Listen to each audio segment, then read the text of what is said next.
seen this scenario so many times. I mean, so many times. I remember one that was really hilarious. I don't know when that was. I think it was in the 90s, mid to late 90s.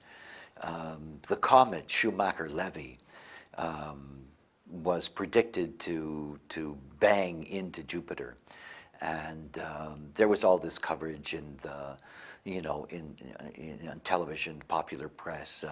It became an internet item in those years, and I remember that there were people on the island who were convinced that the world was going to come to an end. There were people that were putting aluminum foil in their windows. I mean, there were some hilarious things that were going on. I was never connected to all this kind of thinking. And from the time that I had my encounter in the late 80s, I've dealt with this many, many times. That is, I've experienced it many, many times. It's fear-mongering. And what this fear-mongering brings in terms of a perspective on the way in which the not-self world operates. I mean, the classic one now is 2012. I mean, you've got this incredible 2012 paranoia. You've got all of these people who are convinced that, gloom and doom is on the way, that the world is going to come to an end, that it's all going to blow up in a moment, and they're actually hoping for it. I mean, this is the thing that is so extraordinary when you think about it, is that it's not just simply the fear-mongers, the ones who, publicize it as, the apocalypse is next door and it's going to happen immediately. And it does frighten people. There's no question about it. The not-self is very open to intimidation and fear. And there's all of this rumor-mongering goes flying around on the internet now. With the internet the way it is in this era, these kinds of things, they just spread like wildfire. And rumors and, apocalyptic prophecies, they get their press. They really do. I look at that from a totally different perspective. I mean, aside from the fact that 2012 has nothing to do with the end of the world, I mean, absolutely nothing to do with the end of the world, and something that I've looked at before in my Rave History series. It's about looking at the beings. It's about all of these beings, particularly in the so-called New Age, all of these beings out there who want the end to come. I mean, think about that. I mean, they're the ones who get so cranked up about all of this. They're the ones who promote it. They're the ones who gleefully say it's all coming to an end. I mean, there have been doomsday sayers forever. I mean, I know. It's just part of the machinery. And yet it says something about the nature of all those beings' lives. It does, doesn't it? Where are they in their lives that, the apocalypse is something that they're rooting for? Where are they in their lives in relationship to themselves, in relationship to others, to their families, to their children, to their parents, to their loved ones, whatever the case may be? There are these beings who obviously are so deeply disconnected from why we're here. I mean, from why we're here.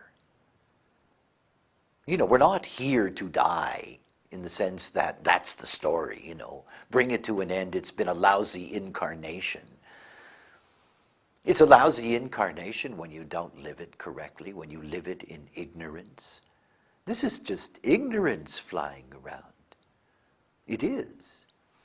And it's not so much the adults that it's impacting, because the adults are used to this. I mean, once a year there's some kind of something, that everybody gets nervous about. It's children. It's the way in which this passes through a society. I had my own children asking me if the world's going to come to an end in 2012. I mean, it's really a joke.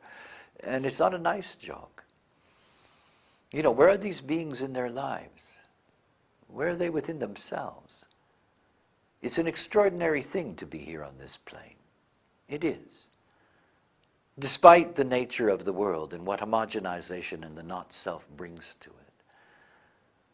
But I mean, if you can hear my voice, at least you have an opportunity to experiment with the possibility that it is something unique and extraordinary to be here, to be here, to embrace the beauty of this life. I cannot understand how anyone who claims to be spiritual cannot embrace this life and discover its beauty.